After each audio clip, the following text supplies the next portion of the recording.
con un mensaje de fe, esperanza y restauración que cambiará tu vida. La Iglesia La Familia de la Fe presenta su programa Edificando en la Palabra con su pastor Pedro Coto.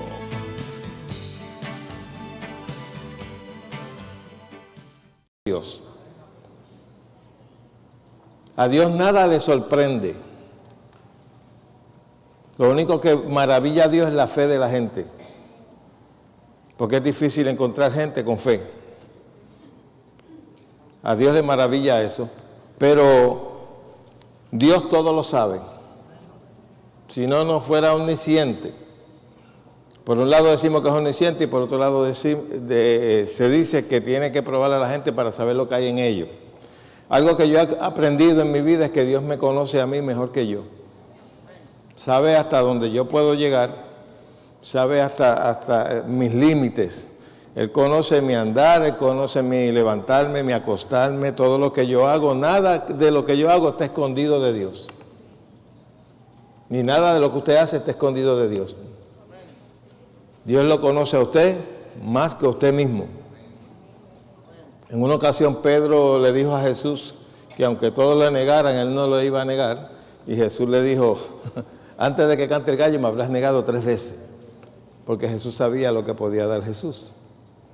Quiere decir que Dios me conoce a mí mejor que yo mismo.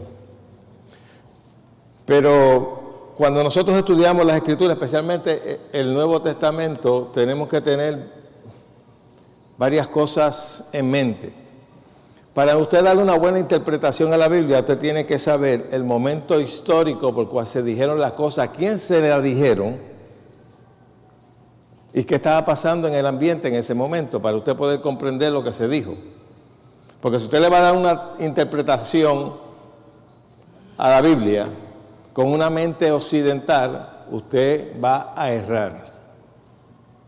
Usted tiene que saber las costumbres, usted tiene que conocer especialmente el momento histórico donde se dijeron las cosas y por qué se dijeron. Y en esta cuestión de las pruebas, tenemos que considerar eso porque la mayoría de las veces que usted encuentra la palabra prueba en el Nuevo Testamento, se trata de la prueba de su fe. Diga prueba de su fe. Prueba de su fe. ¿Usted quiere un testimonio más claro de eso? De lo que es una prueba de fe, que no tiene que ver nada con los problemas cotidianos que usted tiene, porque los problemas cotidianos que usted tiene muchas veces usted se los busca. Es más, yo diría que la mayoría de las veces usted se los busca. Y usted acusa al diablo, acusa a Dios, menos usted. Usted sale libre, usted es su mejor abogado, ¿verdad? Pero hoy en día, tenemos un testimonio claro de lo que es persecución, ¿verdad que sí? Hoy en día están matando personas por la fe en Jesucristo.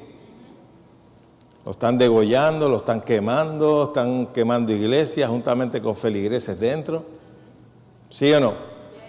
Eso es una verdadera prueba de fe. De eso es mayormente a lo que se refiere cuando habla de pruebas en el Nuevo Testamento. No está hablando de que si tu marido se fue con otra, eso es una prueba. No. ¿Cómo vas? Estás diciendo que Dios le buscó una chilla a tu marido para probarte a ti. Hello, ¿en qué cabeza cabe eso? O que tienes una enfermedad, que Dios permitió esa enfermedad para probarte. Si Dios sabe lo que tú das. Nunca encontramos a Jesús diciéndole a alguien, mira, eso por lo que tú estás pasando es una prueba de mi Padre que te está pasando por eso para sacar lo mejor de ti. Nunca. ¿Y de dónde se inventan eso? Esas son ideas religiosas que no tienen fundamento bíblico. Y por ignorar algunas veces y querer interpretar la Biblia a la luz de nuestra mente occidental, cometemos grandes errores y sometemos a la gente a sufrimientos. Porque déjeme decirle algo, lo peor que le puede suceder a usted es pensar que Dios está detrás de su problema. Porque usted se siente inútil, usted se siente que no puede hacer nada. aquí estoy yo a merced de que Dios tenga misericordia de mí y me quite esto. ¿Sí o no? Porque cuando usted piensa que Dios está detrás de su problema, usted se busca un problema grande porque usted no puede pelear con Dios.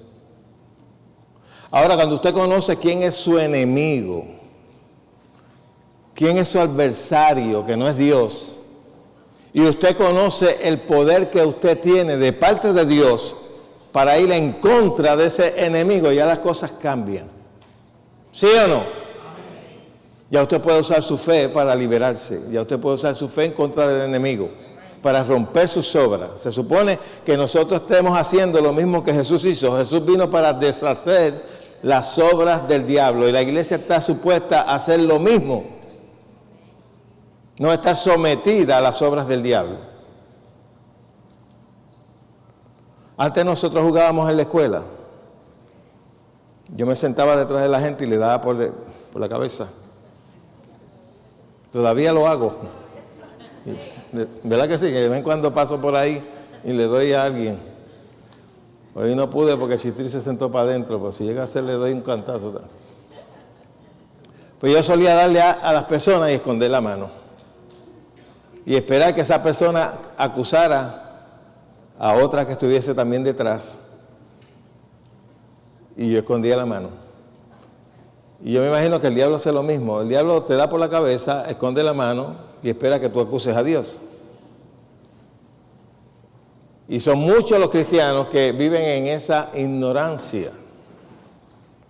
Por eso algunas veces hay personas que pensarán, oye, Pedro Coto siempre va en contra de la corriente. No, porque yo no predico lo mismo que predica todo el mundo. Yo predico lo que he estudiado, no lo que he oído. Vamos a buscar en Santiago, capítulo 1. Vamos a usar una de las escrituras que usan, que es muy popular entre los que siempre están hablando de pruebas.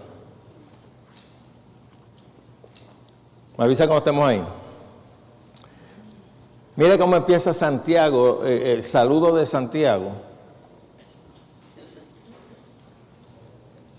Dice Santiago, siervo de Dios y del Señor Jesucristo, a las 12 tribus que están en la dispersión. Saludo. Repito, Santiago, siervo de Dios y del Señor Jesucristo, a las 12 tribus que están, ¿qué? ¿Cómo están? ¿Ustedes están leyendo? Dice que están dispersas, ¿verdad que sí? ¿Qué quiere decir eso? Que están regadas, y hay unas versiones que dice dispersas por el mundo. ¿A causa de qué estaban dispersas por el mundo? Por causa de la persecución.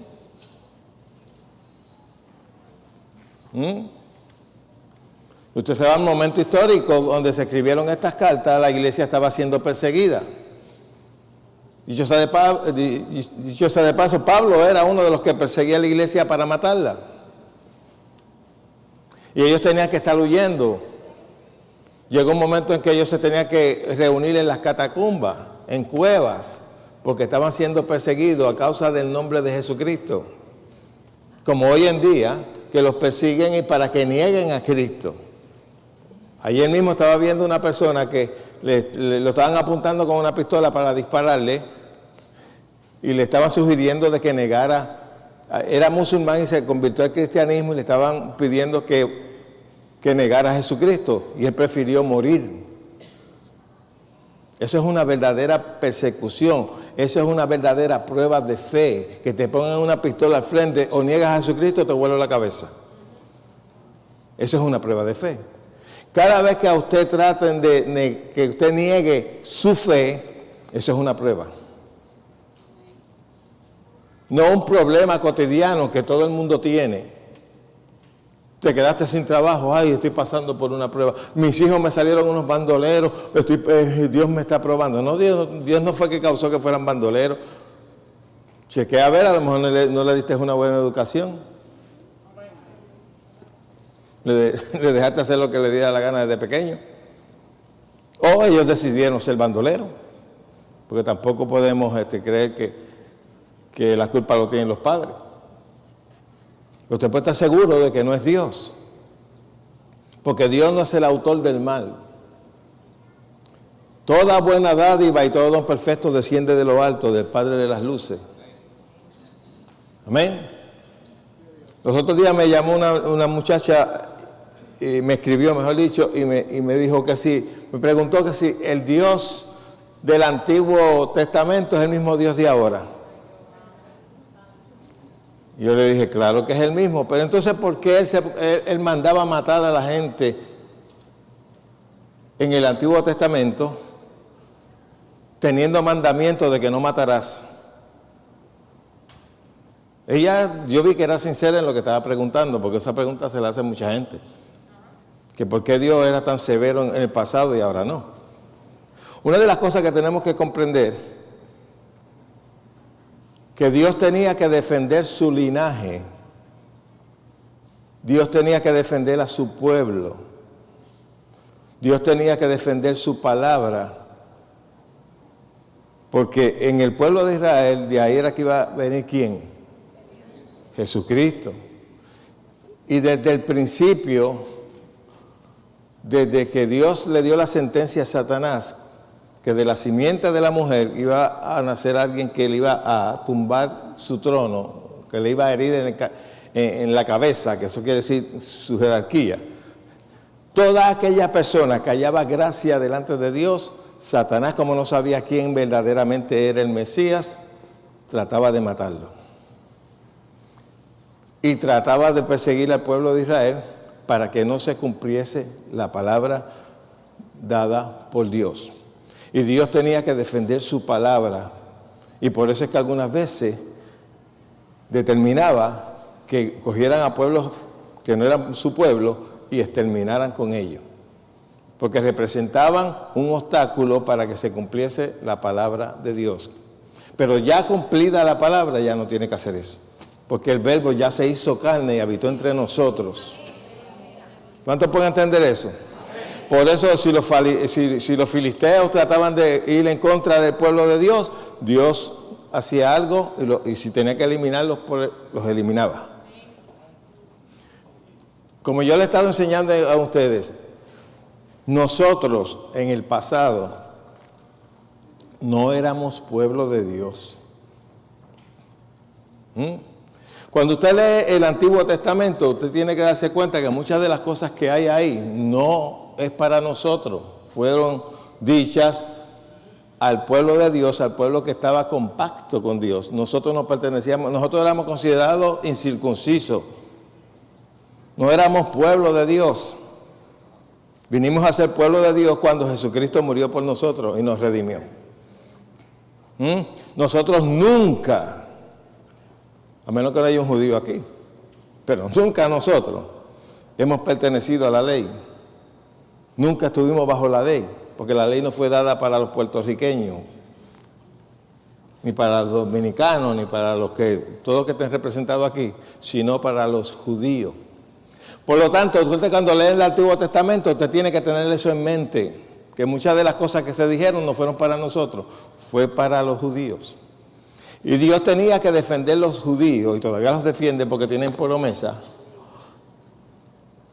sobre cualquier pueblo que atentara en contra de ellos y quisiera terminar con ellos. Porque de ahí era que venía el linaje de Jesús, nuestro Redentor. Por eso es que Él era tan severo cuidando a su pueblo. Como usted, si alguien está atentando en contra de su hijo, usted se cruza de brazos, se arrodilla a orar. Yo no. Si yo tengo un bate y tengo algo para defenderlo, lo voy a hacer.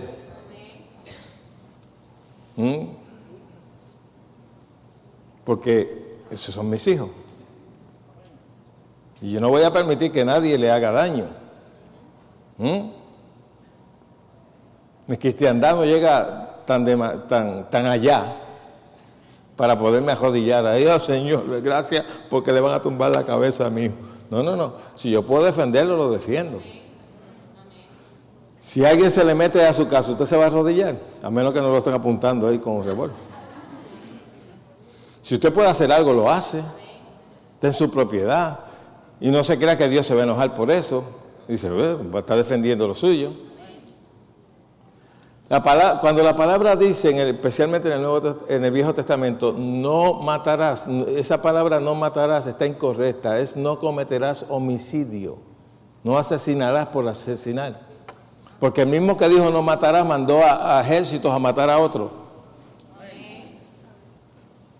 Pero la gente malinterpreta. Usted no oye la gente, no creemos en la pena de muerte porque la Biblia dice no matarás. Usan la Biblia para lo que le conviene. ¿Verdad que sí? Para otras cosas no quieren saber de la Biblia. En la Biblia lo que en realidad, si usted busca el original, lo que dice no cometerás homicidio. Porque si el mandamiento fuera no matarás, entonces el mismo Dios lo estaría violando, mandando a matar gente. Y mandando a matar niños. Y mandando a matar animales. Porque en ocasiones mandó a matar que no dejaran ni niños ni animales, nada. Pero ¿sabe por qué lo hacía? Porque su palabra estaba por medio. Y él tenía que defender al pueblo de Israel. Y todavía lo defiende. Y sobre el pueblo de Israel hay promesas. Una de las cosas que nosotros debemos hacer es orar por Israel. Hay mucha gente que lo odia. Si hay un pueblo más perseguido igual que Jesús, es el pueblo de Israel. Pero ellos tienen promesa de Dios, aunque no quisieron recibir al Mesías. Pero todavía Dios trata con ese pueblo. Ok, volvemos nuevamente al momento histórico. En el momento en que Santiago escribió esta carta, todos los cristianos estaban siendo perseguidos por causa del nombre de Jesús. Estaban dispersos por causa del Evangelio. Y él le está escribiendo a ellos y le dice, hermanos míos, tened por sumo gozo cuando os halléis en diversas pruebas, sabiendo que la prueba de vuestra fe produce ¿qué? Paciencia. Y sabe, la palabra paciencia no es tolerancia, como algunos de nosotros la interpretamos, que es como yo siempre he dicho, como el de bacalao a cuesta, de la emulsión Scott. ¿Cuántos bebieron eso? A mí me gustaba, es un saborcito bueno. Ese es aceite de hígado de bacalao. ¿Sabe que sale en la botella, sale un hombre con un bacalao a cuesta? Y hay gente que piensa que paciencia es lo mismo, tolerar. No, paciencia es consistencia, perseverancia. Esta gente que están matando, ¿sabe por qué lo están matando? Porque perseveran en la fe, aunque están siendo amenazados de muerte. Son consistentes, no huyen, prefieren morir antes de negar a Jesucristo. Esos sí están pasando por una verdadera prueba.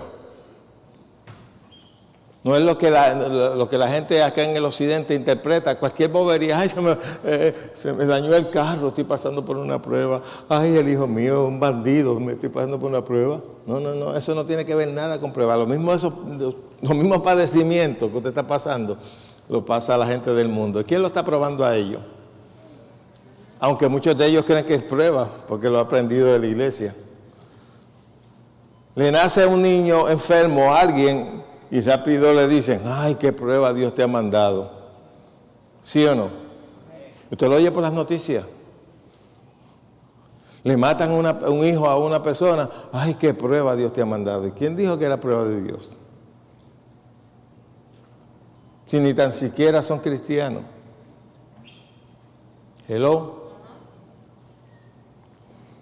Y mucha gente le ha dado mucha mala interpretación a la Biblia porque la gente lee la Biblia como si fuera un libro occidental y no se dan cuenta que esto hay que interpretarlo conforme a las costumbres, conforme a la visión que tienen los hebreos. Ellos fueron los que fueron inspirados a escribir esto. Ellos fueron los que fueron protagonistas de la historia que usted encuentra aquí. Amén. Nosotros sí podemos sacar ciertos principios, especialmente del Antiguo Testamento, muchos principios que hay, que toda persona, no importa en la parte del mundo en que se encuentre, los puede practicar. Pero hay cosas que están escritas que fueron para el pueblo judío, no para nosotros. Hay costumbres establecidas que fueron para ellos, no para nosotros. Hay fiestas que tenían un símbolo redentor que no era para nosotros, que nosotros no tenemos que practicarla. Nosotros no tenemos que vestirnos de judíos, no tenemos que danzar como los judíos, ni tenemos que tener en la iglesia símbolos judíos, porque no somos judíos, somos gentiles.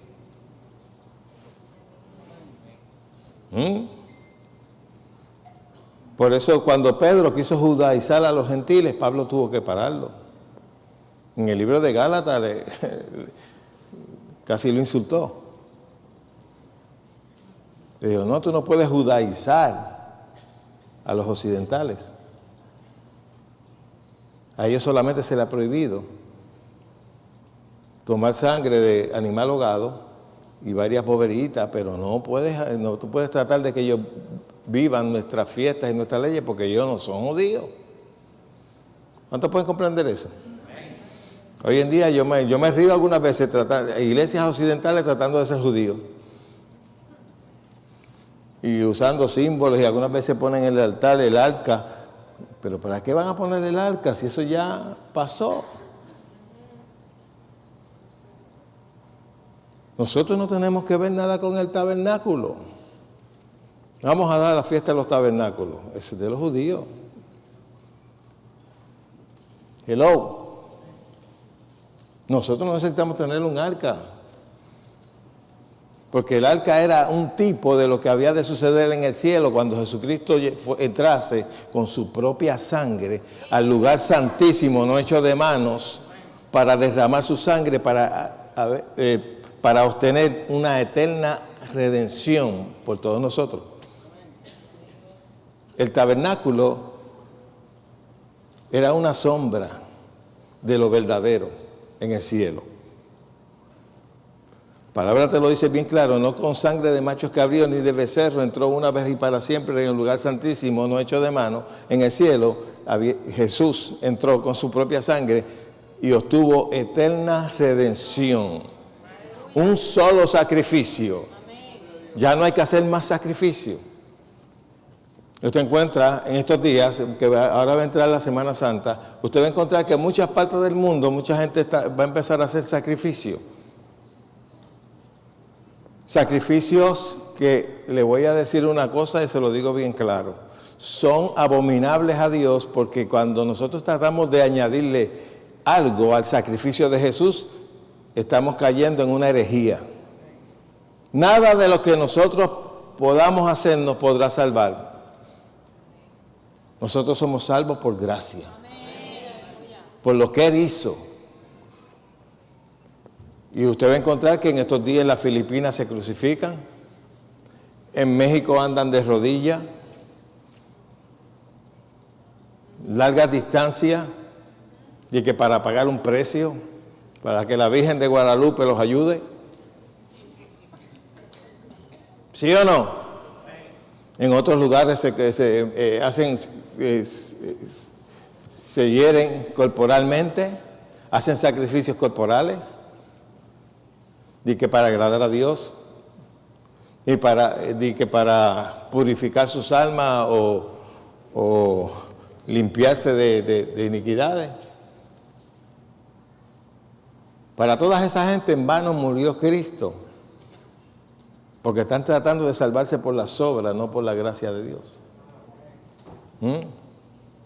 Es como el pentecostal que quiere quedar para el cielo porque no se corta el pelo. Entonces quiere decir que se salvó por las obras. Por pelo se salvó. Por un pelo. No. Nosotros no podemos añadir nada al sacrificio de Jesús. Tenemos que honrar el sacrificio de Jesús. Amén. Por eso es que se le da tantas malas interpretaciones a la Biblia, porque lo queremos ver con unos espejuelos occidentales. Y no es así. Esto es un libro de pacto.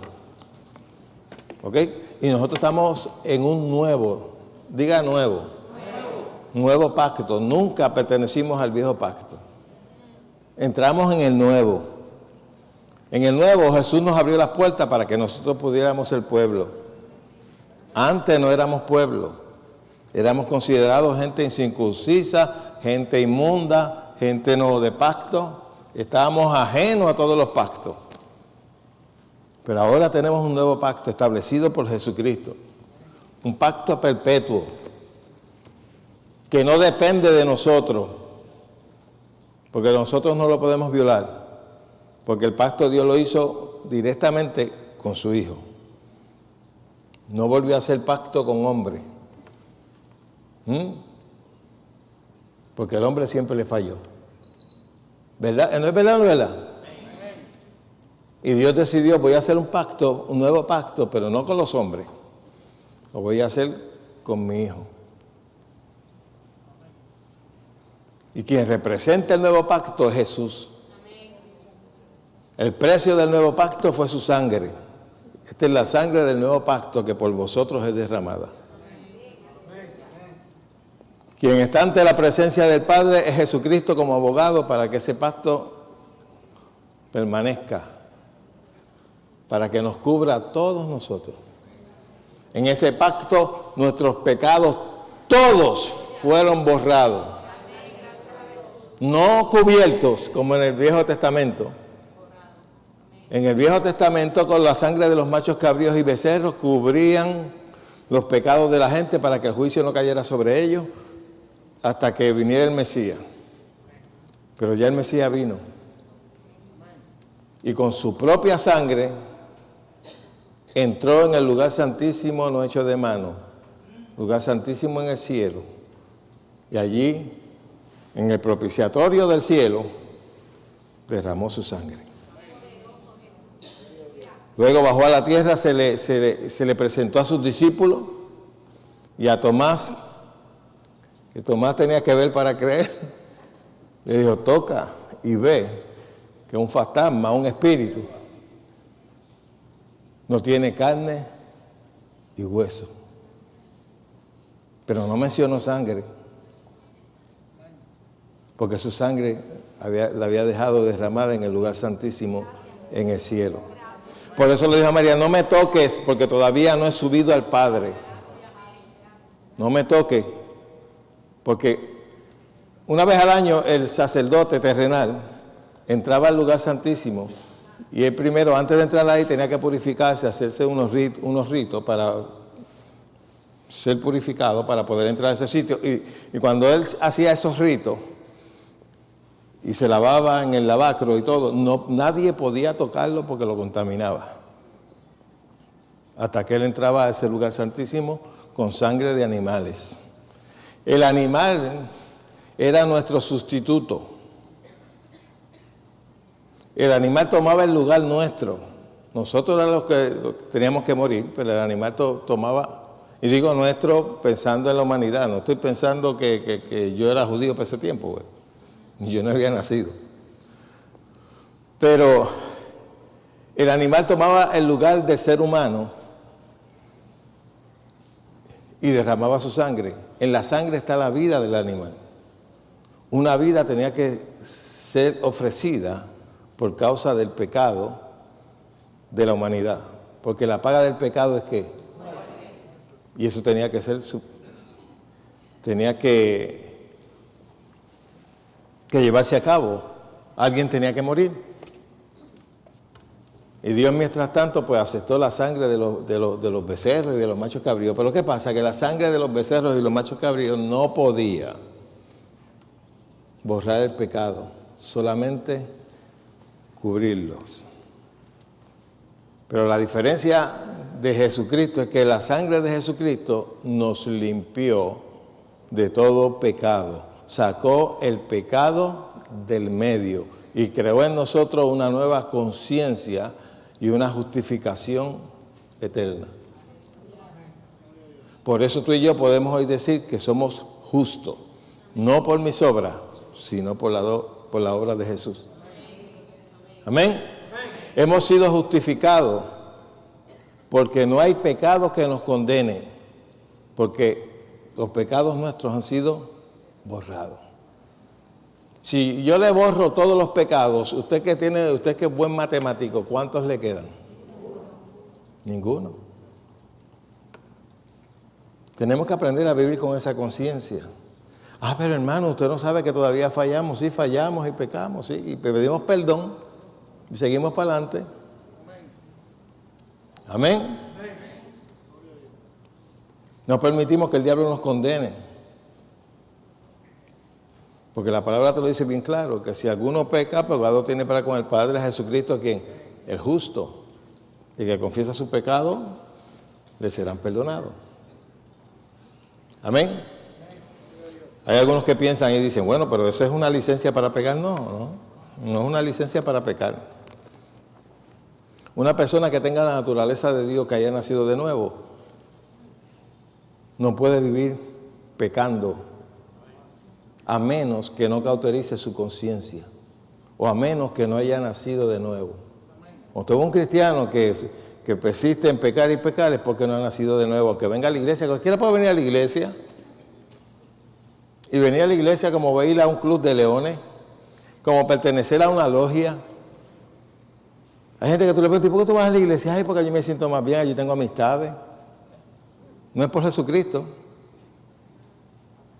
De igual manera pudieran pertenecer a una logia o a un club de leones y reunirse y cantar cierto cántico. Hay logias que cantan cánticos, pero no han nacido de nuevo. Una persona nacida de nuevo con la naturaleza de Dios no peca. ¿Sabe por qué? Porque no se puede dedicar a eso, porque tiene una conciencia viva. No quiere decir que no peque en el sentido que cometa uno o que otro pecado, sino que no se dedica, no es su oficio pecar. ¿Cuántos me pueden entender? Cuando dice que tiene la simiente de Dios no peca, es que no se dedica a eso. Es como yo siempre he dicho, el hecho de que usted clave un clavo no lo hace el carpintero. ¿Sí o no? El hecho de que usted le falle a Dios un día, dos, eso no quiere decir que usted se dedica a eso. ¿Cuántos de ustedes cuando saben que violan algo de parte de Dios, usted se siente mal? Amén. Si usted no se siente mal, usted no es salvo. Lo que hace que usted se sienta mal es la naturaleza que usted tiene. Lo que te da testimonio, le fallaste al Señor, arrepiéntete. Y déjeme decirle algo, Dios nunca te condenará. Si tú sientes condenación por algo que hiciste, ese no es Dios. La amonestación de Dios siempre es para arrepentimiento, buscando de que tú te arrepientas, no condenarte. El único que te condena es el diablo. El que no te da oportunidad, el que te dice hipócrita. ¿Y para qué tú vas a la iglesia? Si tú eres un hipócrita, mira lo que dice. ¿Viste la palabrota que se te salió? Tú eres un hipócrita. El acusador no es Dios. Dios te va a amonestar. El mismo espíritu que ha hecho, que ha creado en ti, se va a sentir triste, se va a contristar para arrepentimiento. Amén. Esto es bien importante porque muchos cristianos viven condenados. Y hay cristianos que yo me he dado el caso en que viven condenados por su pasado. No tienen una realidad de que son nuevas criaturas. Y es porque no se lo he enseñado. Pero viven esclavos de su pasado. Estando en Cristo, ay, pero es que yo me di con una hermana que yo pasé horas ministrándole. Porque ella se creía totalmente indigna de todo. Pero es que usted no sabe, pastor, mi pasado. Pero usted no sabe lo que yo era. Usted no sabe que si esto, que si lo otro. Y dije, mira, aunque te hayas acostado con el ejército de Estados Unidos, a mí no me interesa eso. Yo sé que si eres una nueva criatura en Cristo, eres nueva. Tus pecados te fueron perdonados. Quítate eso de la conciencia porque eso no es Dios. Pero lamentablemente hay lugares donde nada más lo que hablan es de condenación. Y le hacen sentir a la gente que todavía sus pecados no le han sido perdonados. Pero usted puede haber sido el asesino más malo. Mire, Saulo de Tarso era un asesino. Él creía que estaba haciendo una cosa justa, matando a los cristianos. ¿Usted cree que esta gente, Isi, toda esta gente que son unos extremistas, ellos creen que están haciendo la voluntad de Dios, muchos de ellos, matando a cristianos? Porque ellos creen que Alá está de acuerdo con eso. Muchos de ellos llevan al extremo su religión y piensan que están... Los otros días oí a uno que dijo que le estaba pidiendo a todos los musulmanes que donde quiera que vieran un cristiano lo mataran. Ellos creen que con eso están dándole un servicio a Dios. Eso mismo creía Pablo. Pablo en realidad no era una persona que quería cometer homicidio. Él se creía que estaba haciendo una obra justa, que estaba llevando a cabo la voluntad de Dios, persiguiendo a los cristianos. Esa nueva fe, ese nuevo mensaje, y una de las cosas que le prohibían a los discípulos es que predicaran en ese nombre. Por eso Pedro decía que es mejor obedecer a Dios que a los hombres. Y hoy en día se está levantando una persecución en todo el mundo. Hoy la iglesia está siendo atacada por todos lados. El gobierno por un lado, los musulmanes por otro lado, los homosexuales por otro lado. Quisieran ver todas las iglesias cerradas. Ahora mismo hay movimientos para que las iglesias paguen impuestos, exigiéndole al gobierno de que, y a este gobierno que no hay que decirle mucho, cuando se trata de impuestos, eso sueña con eso.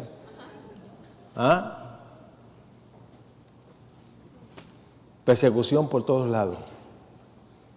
Estamos llegando al momento en que se va a saber quién es quién. Si hay personas que porque le cojan el parque y no quieren venir a la iglesia, si le cogen en la silla, pues mira, imagínate que estén allá afuera esperándonos para apedrearnos. Ahí se sabe quién es quién. Por eso es que muchos ministros están doblando las rodillas y se están adhiriendo a todas las corrientes. Por eso vemos denominaciones completas que ya quieren casar a las personas del mismo sexo y todo. Pues están cediendo. ¿Por qué están cediendo? Porque tienen miedo de la persecución. Tienen miedo que los metan presos. Como están haciendo aún en los Estados Unidos, metiendo presos a pastores por pararse firmes. Eso es persecución de fe. Eso verdaderamente es una prueba de fe. No que se te vació la goma, no que te encontraron algo en el colon. Esta prueba que Dios me pone. No, Dios no te ha puesto nada. Primeramente, Dios no usa enfermedades con nadie, y menos con sus hijos. Si hay algo que a mí me causa repugnancia es ver predicadores acusando a Dios por cosas que Dios no hace. Jesucristo anduvo haciendo el bien y sanando a todos los oprimidos por el diablo. Lo que hay que tener es una onza de inteligencia para llegar a la conclusión de que todas las personas que Jesús sanó estaban siendo oprimidas por el diablo, no por Dios. No había ni uno que estaba siendo probado. Usted no encuentra a Jesús diciéndole, no te puedo sanar ahora porque Dios te está probando y todavía no has pasado la prueba. Esas personas que piensan que Dios los está probando se van para el médico a quitarse la prueba.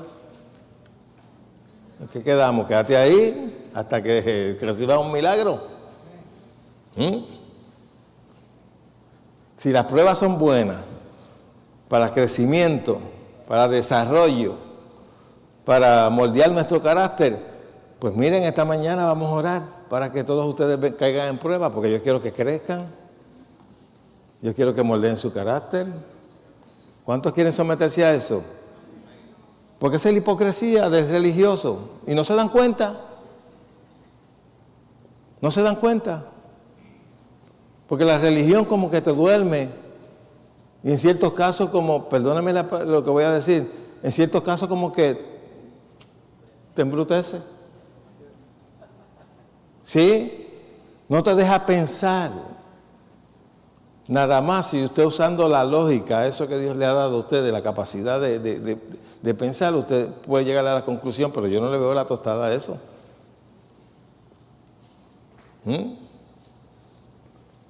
Si Dios si esta enfermedad es una prueba, pues no vaya para el médico, quédate ahí hasta que Dios te sane y para que pase la prueba. La prueba de tu fe, que estuviste ahí hasta que recibiste el milagro.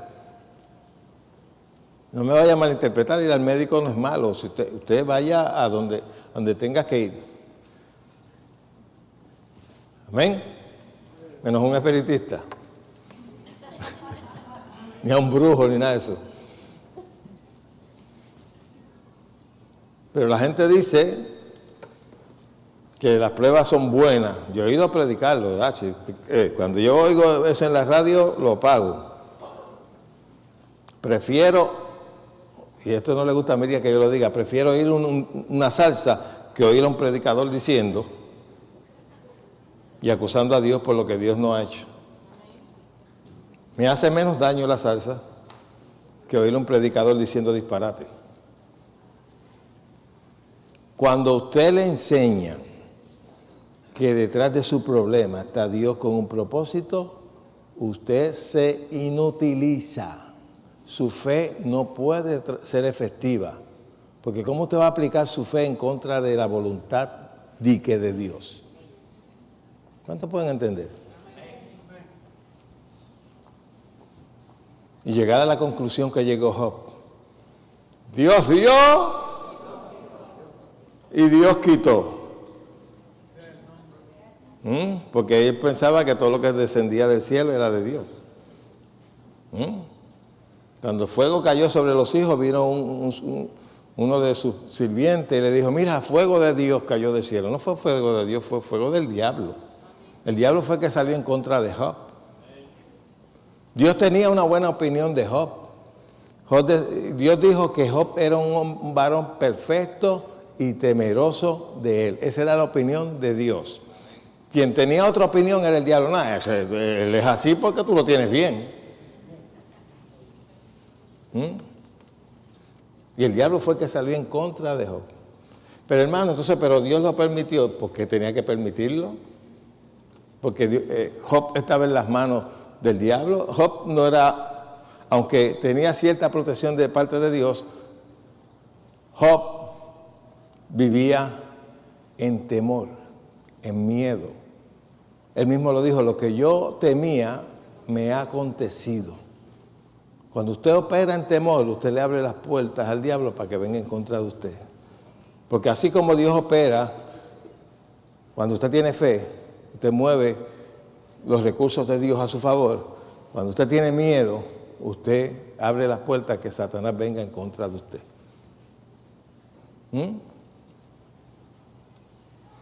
Y usted va a encontrar que los amigos de Job le dijeron a Job, yo tengo un libro que escribí sobre eso. Si usted quiere aprender un poquito más sobre eso, búsquelo.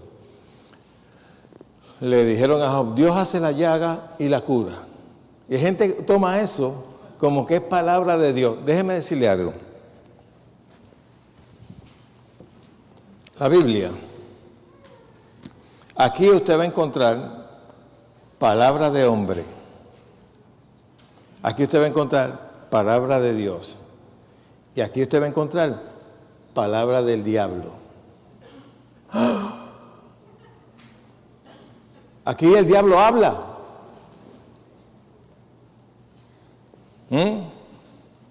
Y cuando el diablo habló, no fue que Dios lo inspiró.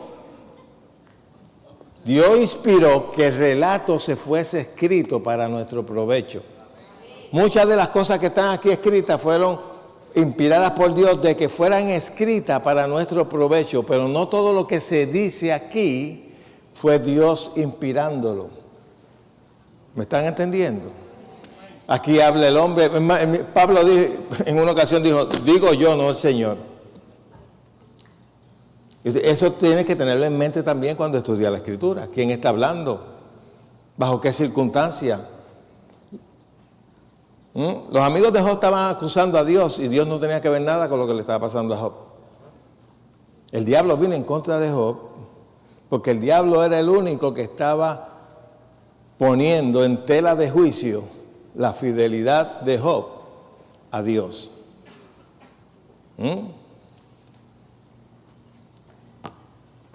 El hecho, óigame esto bien claro, el hecho de que Dios permita una cosa no quiere decir que esa es su voluntad. Repito, el hecho de que Dios permita algo, eso no quiere decir que es su voluntad. Dios permite ahora mismo, ahora en este momento, ¿sabe Dios cuántas personas están siendo asesinadas en el mundo? ¿Cuántas personas están siendo violadas? ¿Cuántos están cometiendo incestos, robos? Dios lo está permitiendo, pero eso no es su voluntad. Pues cuando Dios nos puso en este planeta, nos dio un libre escoger, que nunca lo ha violado. Dios jamás violará tu voluntad, eso es lo más precioso que tú tienes. Él nunca tocará tu voluntad. Es lo que nosotros le llamamos el libre albedrío, jamás Dios lo va a tocar. El hombre hace con su vida lo que le da la gana. Por eso los ateos, su fundamento, si existiera Dios no hubiese hambre. No, si no existiera el hombre, no hubiese hambre. Porque el que causa el hambre no es Dios. Este planeta tiene lo suficiente para abastecer a todo el mundo.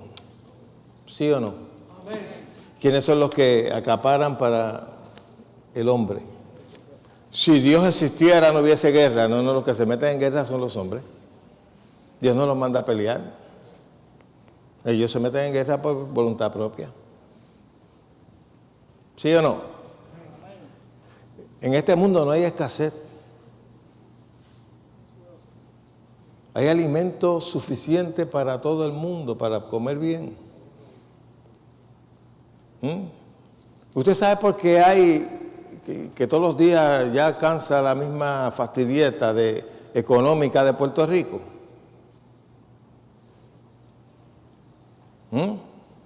¿Quién tiene la culpa de eso? Los hombres, los gobiernos y sus chanchullos.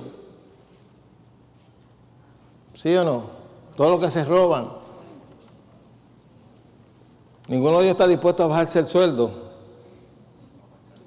pero sí meterte la mano en los bolsillos tuyos y sacarte el vivir. Llegará el momento en que el sueldo vas a coger tú el diezmo y lo demás se lo deja él. Dios no tiene la culpa, es el hombre, por su codicia. ¿Sí o no? Pero culpamos a Dios por todo, por toda clase de situación. Las situaciones las causamos nosotros, la escasez en el mundo lo causa el hombre. Hay un montón de lugares donde están pasando necesidades porque el hombre es el que tiene la culpa. No encuentran comida en las tiendas, pero no es porque no haya comida, es por el hombre. Todo es cuestión de política. ¿Sí o no? Entonces la gente dice, ay, Dios nos está probando a nosotros, está probando a la nación. No está probando nada. Dios conoce todo. Para Él no hay nada escondido. Pues, algo que no podemos pasar por alto, que tenemos que tener presente siempre que estudiamos, especialmente el Nuevo Testamento, todos los lugares donde habla de pruebas, tienes que tener en mente de que esa iglesia que está reflejada en el Nuevo Testamento, a quienes fueron dirigidas las cartas, estaban pasando un momento crítico de persecución. Los estaban persiguiendo para matarlos, como hoy en día los están persiguiendo para lo mismo. Es como si yo le escribiera una carta a los que están viviendo por allá en Egipto. Le digo, tengan por sumo gozo cuando os halléis en diversas pruebas, porque la prueba de vuestra fe obra consistencia. Mas tenga la paciencia con su obra completa para que seáis perfectos, cabales, sin que os falte cosa alguna. Ahora, el apóstol no está diciendo gócesen porque tienen pruebas, sino en medio de la prueba. Porque si tú dependes de Dios para que te ayude en una prueba, pues tú tienes que tener la seguridad y el gozo de que mayor es el que está en ti que el que está en el mundo.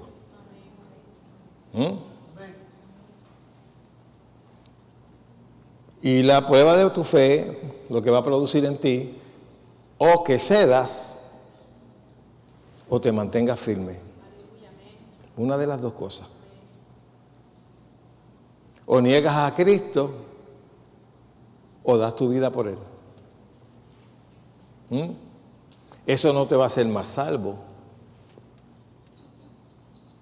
pero da un testimonio de tu fidelidad, de tu fe. Cada vez que tú estás en un sitio que te quieren hacer negar de que tú seas cristiano, pues tu fe está siendo probada. Las veces que te quieran callar para que tú no hables de Jesucristo, tu fe está siendo probada. ¿Qué vas a hacer? ¿Callarte? ¿Ceder? ¿O seguir testificando? Pase lo que pase. Eso es una verdadera prueba. Pero lo que se inventa la gente por ahí, se te murió un hijo, ay, qué prueba está pasando esa persona. No, se murió, a otros también se le mueren.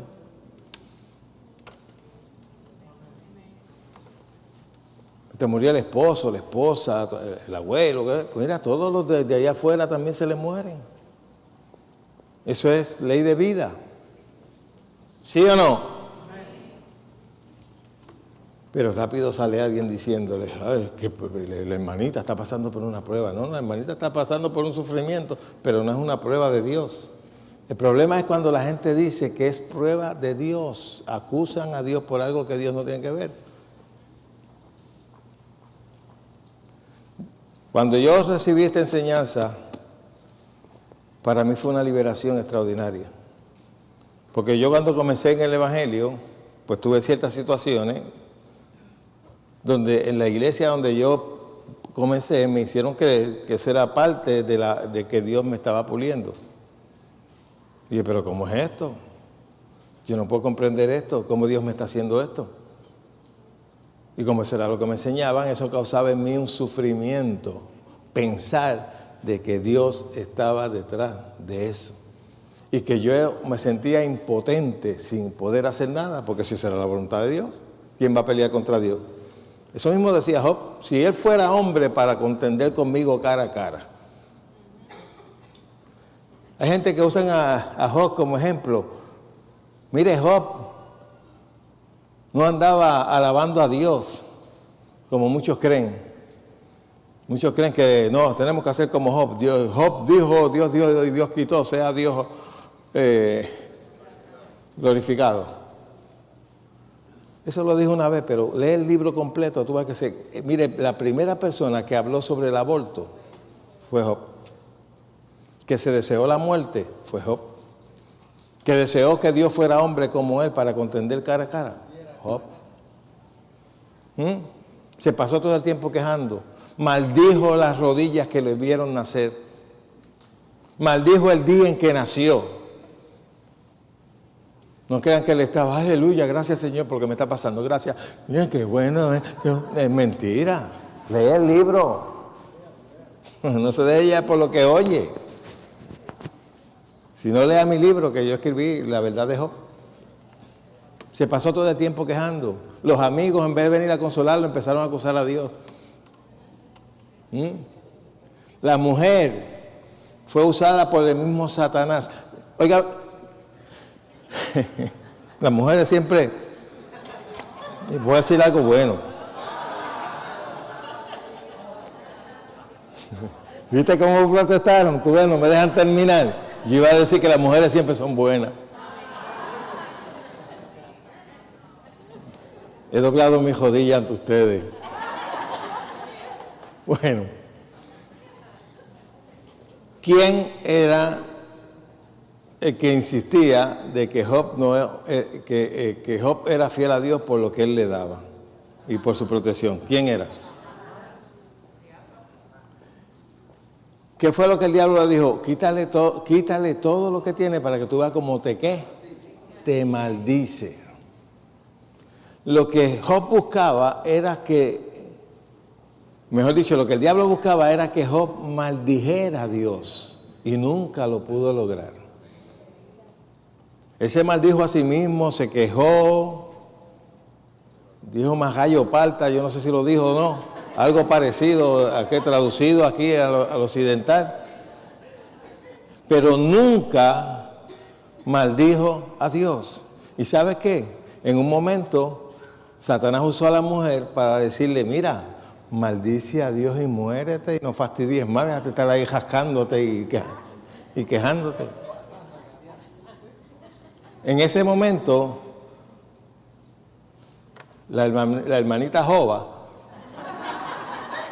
estaba siendo inspirada por el diablo. ¿Usted nunca, el cónyuge suyo, ha sido inspirado a decirle? Sea sincero, porque yo. Tú puedes ver detrás de las palabras quién es el que está inspirando. Pasa como a Pedro, que Pedro le dijo al Señor, mira, aunque todo el mundo te deje, yo no te voy a dejar. Y Jesús sabía lo que estaba detrás. Y Pedro, con una buena voluntad, aparentemente, le dijo, maestro, que nada de esto te acontezca. Y Jesús lo miró y le dijo, apártate de mí, Satanás. ¿Quién estaba inspirando a Pedro de una forma lógica, aparentemente prudente? En ese momento era el diablo, porque Jesús tenía que morir. A lo mejor Pedro pensó que estaba diciendo algo correcto. Yo no lo puedo culpar, porque a lo mejor le pensó algo bueno, una buena voluntad, que no te acontezca eso, maestro. No. Pero Pedro no conocía bien lo que iba a pasar. Una de las cosas que tenemos que aprender, cuando leemos especialmente el Nuevo Testamento, los primeros 4 libros, que en esos 4 libros todavía estábamos bajo el viejo pacto. El nuevo pacto comienza, de hecho, en adelante. Porque hasta que Jesucristo no muriera y resucitara, el nuevo pacto no estaba establecido. La mayoría de los discípulos de Jesús no sabían bien qué era lo que iba a pasar con la muerte. Es más, ellos pensaron de que Jesucristo no iba a resucitar. El mismo Jesús le dijo, hay cosas que yo me gustaría compartir con ustedes, pero ustedes no están capacitados para recibirlo, porque no me van a entender. Si le he dicho cosas terrenales, no entienden. Si le digo cosas celestiales. Y le dije a Nicodemo que tenía que nacer de nuevo, y mira con lo que me salió, que si yo he entrado nuevamente al vientre de la madre. Y tengo yo que explicarle, mira, lo que es nacido del Espíritu, Espíritu es. Y el tipo dice, ¿y de qué tú me hablas? Mira, olvídalo, chico, olvídalo. Los discípulos no sabían lo que iba a pasar en la cruz.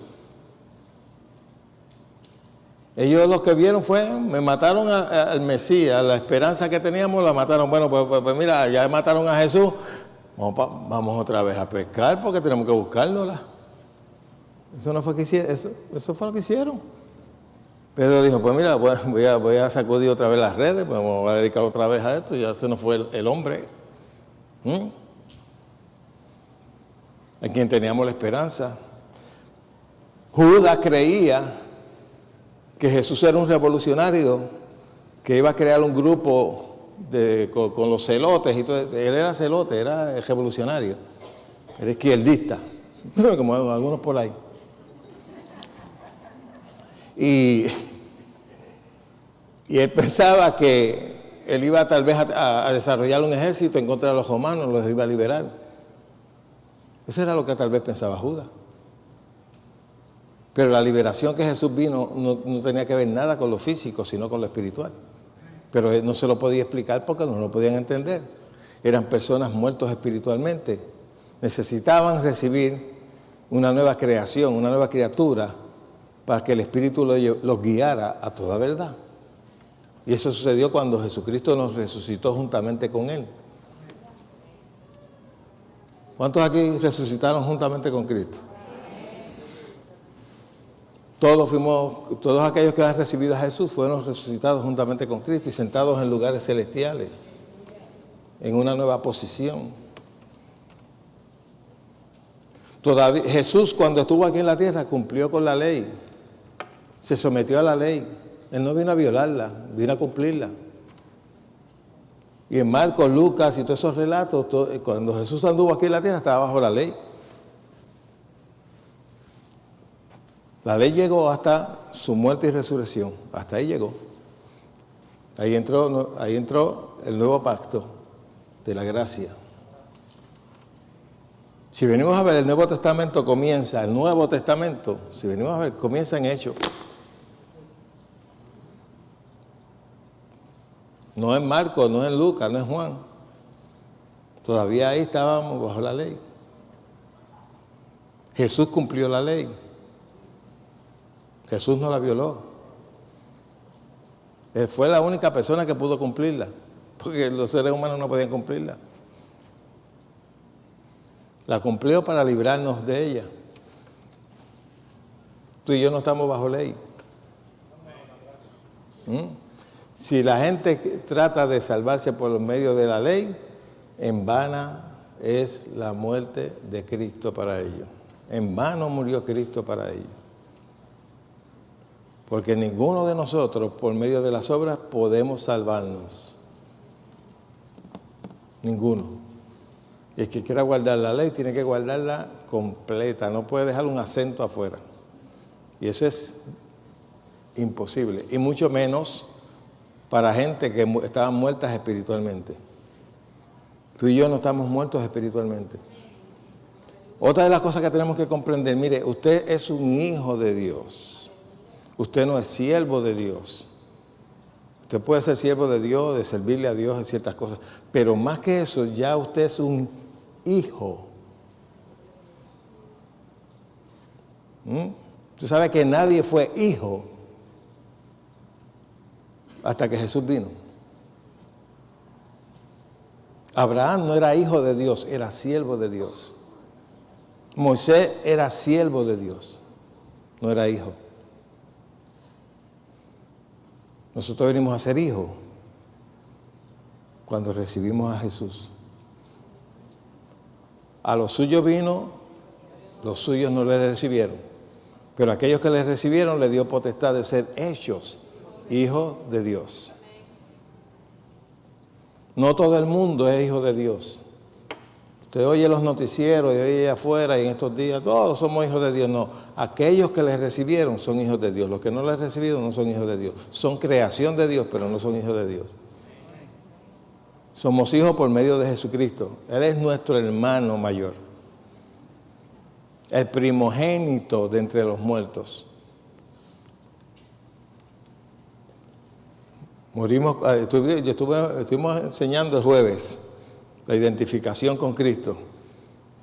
Morimos con Él, resucitamos con Él. Morimos con Él en el bautismo, resucitamos con Él para justificación. Él es el primogénito, el primero de haber nacido de nuevo, de haber vuelto otra vez a tener la relación con Dios. Primogénito de entre los muertos. Está hablando de muertos espirituales, no está hablando de muertos físicos, porque antes de que Jesucristo resucitara, Él mismo resucitó gente. Pero aún los que Él resucitó, como Lázaro, no nacieron de nuevo. Nacimos de nuevo juntamente con Él. ¿Cuántos pueden entender eso? Nadie en el Antiguo Testamento era nacido de nuevo. El Espíritu Santo no habitaba en nadie en el Antiguo Testamento. Solamente venía, hacía una obra y se apartaba. Sin embargo, Él habita en nosotros, somos su templo. Las 24 horas, aunque usted lo sienta o no lo sienta, el Espíritu de Dios habita dentro de usted.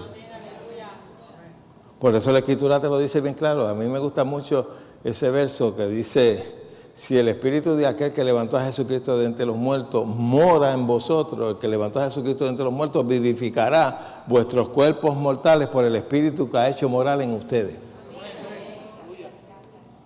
Eso para mí es una de las mayores revelaciones que yo he podido recibir. Saber que el Espíritu Santo está dentro de mí, no importa cómo yo me sienta. Me sienta cansado, me sienta atribulado, me sienta fatigado, me sienta mal, me sienta como me sienta, el Espíritu está ahí dentro de mí. No tengo que invocarle de que baja del cielo, porque nunca me dejará, nunca me ha dejado y nunca me ha desamparado. Jesús dijo: Él estará con vosotros para siempre, hasta el fin del mundo. Eso no lo tenían nadie en el Viejo Testamento. Si tú estudias esto de la manera correcta, no vas a caer en tanto enredo. Tú sabes, uno de los problemas más grandes que tenemos hoy en día, que la gente quiere interpretar el Nuevo Testamento a la luz del Viejo. Y eso es un error. Tú no puedes interpretarlo a la luz de lo viejo, porque lo viejo no se sujeta a lo nuevo. Tenemos un mejor pacto establecido sobre mejores promesas. Estamos en una posición diferente. Como le acabo de decir, somos hijos.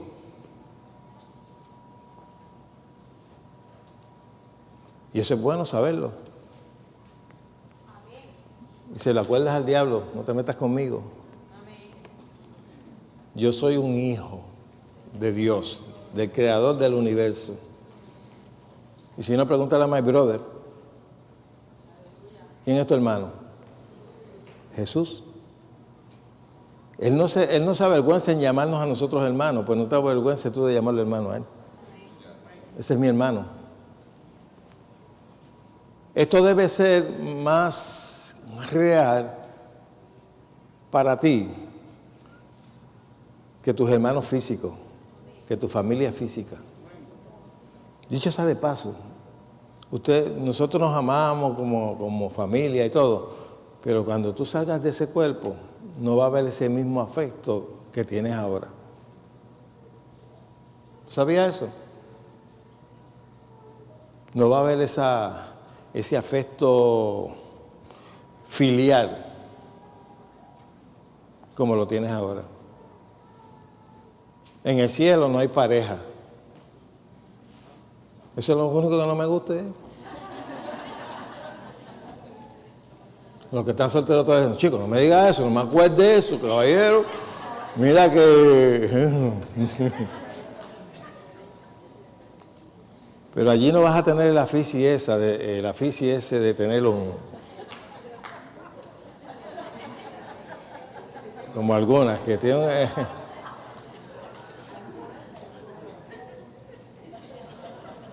Dice: ay, pastor, por eso es que yo no quiero que el Señor venga pronto. Que se tarde un poquitico más. Un poquito más. Pero la Biblia te lo dice, que seremos como los ángeles que no se dan en casamiento.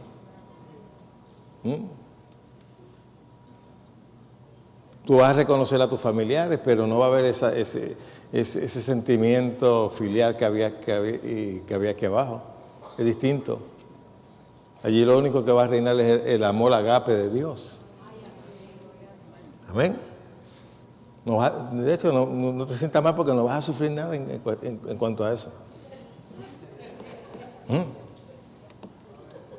Es injusto eso, ¿verdad? Yo voy a ver si cambio la Biblia, pero eso no puede ser, Señor, un poquitico. Ok, vamos a terminar con esto. Ya el viernes se va a coger otro tema, pero después yo voy a seguir con esto. Pero vamos a leer del verso 12 de aquí de Santiago. Dice, bienaventurado el varón que soporta la tentación. Y esta palabra tentación es la misma palabra es la palabra pirasmo, que es la misma que se usa en otros lugares, prueba. Aquí mismo, en este mismo verso, te lo va a interpretar. Mira lo que dice, bienaventurado el varón que soporta la tentación, porque cuando haya resistido, ¿qué? La prueba. Ahora, la palabra resistir tampoco quiere decir tolerar. La palabra resistir lo que significa es ir en contra. ¿Cómo que se le llama? ¿A la defensiva? No, a la ofensiva, ¿verdad? A la ofensiva. Acuérdese que a usted le fue dada una espada del Espíritu, un escudo, ¿para qué? ¿Para correr? No, para pelear. Para poder apagar todos los dardos de fuego ¿de quién? Del maligno. Ahí mismo en Santiago te dice, en Santiago 4:7, someteos pues a Dios, resistir al diablo y de vosotros huirá.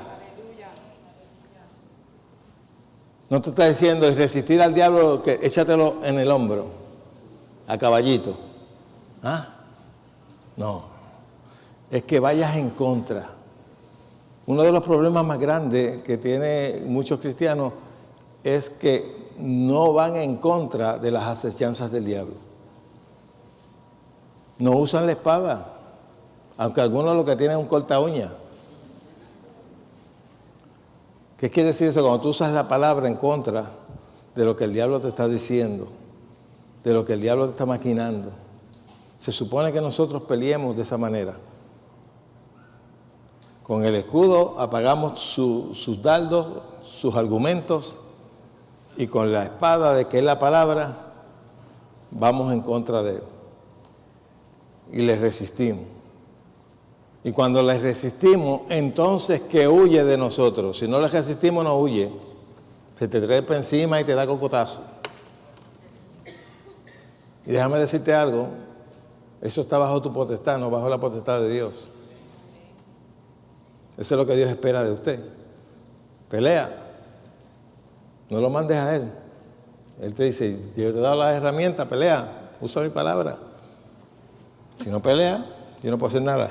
Ya yo te di todas las herramientas, pero si no haces nada. Dice, vamos a leerlo nuevamente, bienaventurado el varón que soporta la tentación, porque cuando haya resistido la prueba, recibirá la corona de ¿qué? Ahora, ¿de qué está hablando aquí? Acuérdense de lo que hemos estado hablando desde el principio. Persecución, niega a Jesucristo. Si niegas a Jesucristo, ¿qué pierdes? El que niega a Jesucristo, ¿pierde qué corona? Aquí está hablando de una recompensa que tú vas a recibir al final, cuando hayas vencido. ¿La corona de qué? De la vida.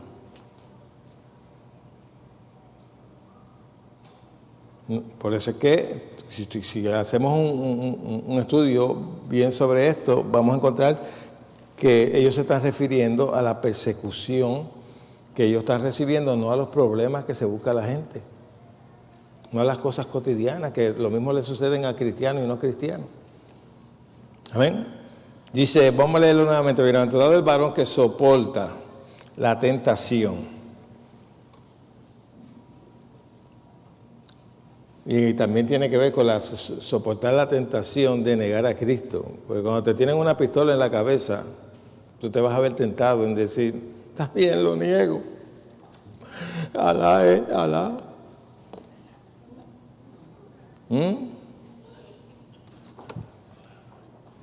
¿Es verdad o no es verdad? Con un revólver en la cabeza, ¿tú no tienes la tentación de negarlo o no? Que te doblan las rodillas. Y cuando ven que al lado tuyo le han metido un tiro en los sesos a uno y que ¡pah!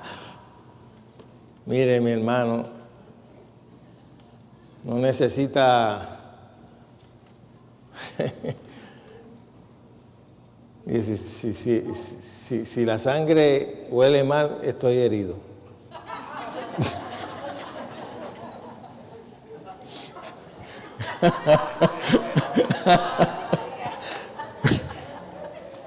Esto es para lo que... Hay algunos que están...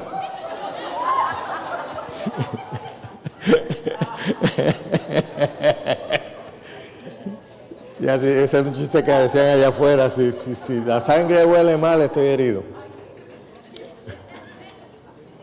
Pero hermano, no es fácil. Yo no, le voy a decir una cosa. Usted ve que a su lado cogen una persona y lo degollan. Y que detrás vas tú. Yo siempre he dicho que el Espíritu Santo tiene que fortalecer a esa gente para poder soportar eso. Porque en la carne, difícil de que tú puedas ver eso y que sabes que te toca a ti y mantenerte firme en Jesús. Por eso, mire, caballero, no sea tan mongo. Que hay gente que en el cristianismo que por cualquier cosita forman un bochinche. Porque imagínate que Dios te ponga al lado, mira lo que sufrió por mí. Y tú te ofendiste porque te cogieron la silla. Y tú te ofendiste porque te mandaron a parquear de espalda. Y tú dejaste de ir a la iglesia porque el pastor no te saludó. ¿Ah? Yo creo que el Señor te dice, pónmelo ahí de espalda. Él no te va a hacer eso, pero eso es mi deseo. Sí, porque hay gente que yo veo que, y fulano, ay, se ofendió porque usted le pasó por el lado y no lo saludó. ¿Ah, sí? Dile que lo voy a amenazar de degollarlo para ver si... Dice... Porque cuando haya resistido la prueba, recibirá la corona de vida que Dios ha prometido a los que le aman. Cuando alguno es tentado, y la misma palabra, pirasmo o pirazo, cuando alguno es tentado o probado, ¿qué dice ahí? No diga que es tentado de parte de ¿quién? De Dios. Porque Dios no puede ser tentado por el mal, ni Él tienta a nadie. Oye, tan clarito que dice eso ahí, ¿verdad? Sino que cada uno es tentado cuando de su propia concupiscencia o deseos es atraído y seducido. Entonces la concupiscencia, después que ha concebido, da a luz pecado, y el pecado, siendo consumado, da a luz ¿qué? Amados míos, no erréis. ¿Qué quiere decir eso? No te equivoques. No te equivoques. Toda buena dádiva. ¿Qué quiere decir eso, dádiva? Regalo. Todo don perfecto desciende ¿de dónde? Del Padre de las luces, en cual no hay mudanza ni sombra de variación. Fíjate cómo te lo dice, no erréis, no falles al blanco, no te equivoques. Todo lo bueno viene de Dios. Jesús lo enseñó, lo dijo bien claro. Todo lo que mata, roba y destruye viene de Satanás. Él vino para dar vida y vida en abundancia. ¿Y por qué hay tantos cristianos que por todo culpan a Dios? Estás pasando por algo. Eso es el proceso de Dios. Dios te está cogiendo como el alfarero. ¿Sabes? El alfarero coge la masa y...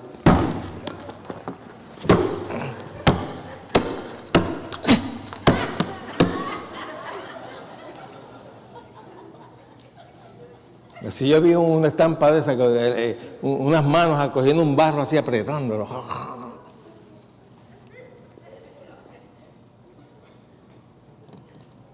sacando algo, un acto profético del pasado para adjudicarse a los cristianos ahora. Cuando habló del alfarero, estaba hablando de lo que Dios iba a hacer con la nueva creación. Ya somos nueva creación. El proceso del cristiano es renovar su mente con la palabra de Dios para pensar como Dios piensa. Lo que te moldea el carácter es la obediencia a la palabra. Cuando tú eres obediente a lo que Dios te enseña en su palabra, ahí tú moldeas tu carácter, moldeas tus actitudes. ¿Sí o no? No es el sufrimiento. Si fuera así, las personas más santurronas y mejor serían los de Haití, los de la India. Mire que esa gente sufre, los africanos.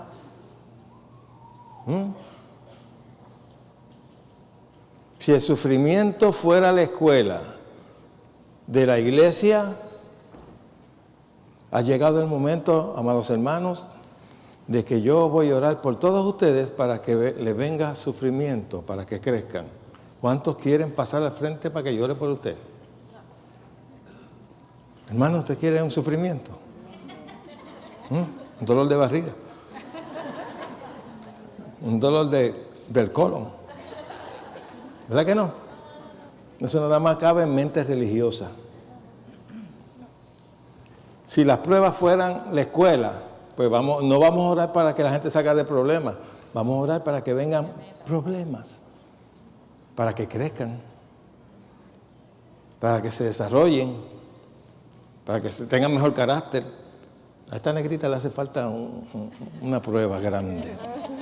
Para que coja cabeza. Un pelo nuevo. Tú lo que necesitas es un peine. Esa muchacha tiene una rebeldía con las peinillas, ¿no? ¿Verdad? ¿No sería lógico, en vez de orar por los enfermos, orar para que los que estén sanos se enfermen? Para que crezcan. ¿Estás muy sano? Ven para acá que voy a orar para que te venga una tuberculosis, un cáncer. Y así creces espiritualmente. Para que tú veas dónde nos han llevado a nosotros con tanta ignorancia. Usted no va a crecer espiritualmente hasta que usted no se someta y tenga conocimiento de la palabra y usted se someta a ella. Usted puede estar sufriendo toda la vida, de sufrimiento a sufrimiento, y usted, un bebé espiritual, un llorón. Usted crece cuando usted se somete a Dios. Cuando usted empieza a vivir la palabra de Dios. Usted cambia. Su carácter cambia. Sus actitudes cambian. Sus costumbres cambian. ¿Sí o no? Usted va a encontrar en estos países donde hay mucho sufrimiento, es donde más confusión hay espiritualmente. Busca en la India más de 350,000 dioses diferentes. No son 350,000, son 350 millones de dioses diferentes. Usted va a Haití, busque la confusión espiritual que hay allí. Brujería, vudú. Vaya a Cuba. Babalao, Changó, Yemayá, Yoshú, Alabao, Acere.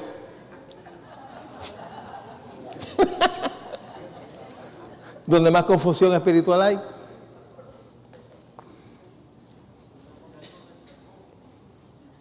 La necesidad no produce espiritualidad.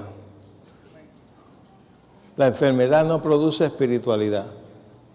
Eso es paganismo, donde te enseñan de que el sufrimiento causa purificación del alma. Mentira. Lo que causa es aflicción del alma. Cuando tú estás sufriendo, ¿se te aflige qué? El alma. ¿Sí o no? Usted siente gozo cuando está afligido. Cuando usted tiene un dolor que no sabe lo que es y que te está molestando, ¿usted siente gozo? Yo siento un gozo en mi dolor, gozo en mi dolor. ¿No? Usted sufre, usted se entristece, usted pierde el gozo. ¿Cuántos aprendieron algo en esta mañana? No hemos terminado, hemos dado la introducción. ¿Ok? Tenemos que profundizar un poquito más porque quiero usar los versos que la gente usa para justificar todo eso. Ay, tenemos que ser probados como el oro. Pero no por Dios. La fe de nosotros es como el oro, que va a ser probada en muchas ocasiones. En muchas ocasiones usted va a tener la oportunidad de afirmar a Cristo o negar a Cristo con sus actitudes o con su forma de...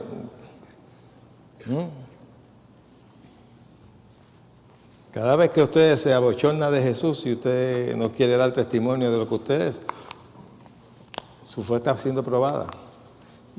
Y usted lo está negando. Hay jovencitos que son cristianos en la iglesia, pero en la universidad, allá en la escuela, no se atreven a decir yo soy cristiano. Hay gente que va a la iglesia, pero en su trabajo no se atreven a decir yo soy cristiano. Todo lo contrario, allí no saben que es cristiano. Cuando lo averiguan, dicen, porque tú no me dijiste que tú ibas a la iglesia. Porque yo era de la secreta. Yo siempre estaba guilladito, escondido. No, usted nunca niega a Jesús en ninguna parte. Aunque usted sepa de que se vaya a levantar persecución contra usted. Porque hay lugares donde se levanta persecución. Pero usted nunca deshonre a Jesús. Nunca lo niegue. No importa donde usted esté. Amén. Vamos a estar puestos de pie. Vamos a dejarlo ahí. Acuérdense que este jueves no... Iglesia La Familia de la Fe, donde la palabra se hace vida y deja de ser historia. El ministerio televisivo del pastor Pedro Cotto se sostiene con la colaboración de los amigos de Edificando en la Palabra.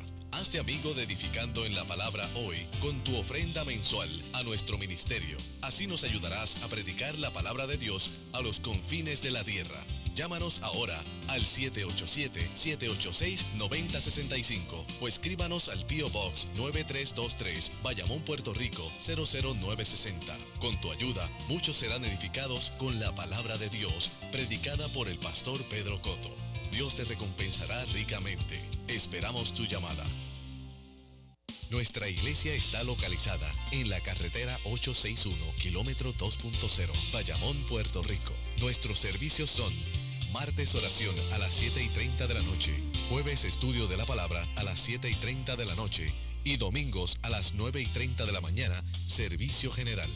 Ahora la Familia de la Fe les presenta su programación vía internet. 24 horas de música, predicación, documentales y algo más. Verás distintos predicadores. Accesa ahora mismo nuestra página de internet www.lafamiliadelafe.com y cliquea donde dice vea nuestra programación en vivo. También encontrarás los mensajes en audio del pastor Pedro Cotto. Recuerda www.lafamiliadelafe.com.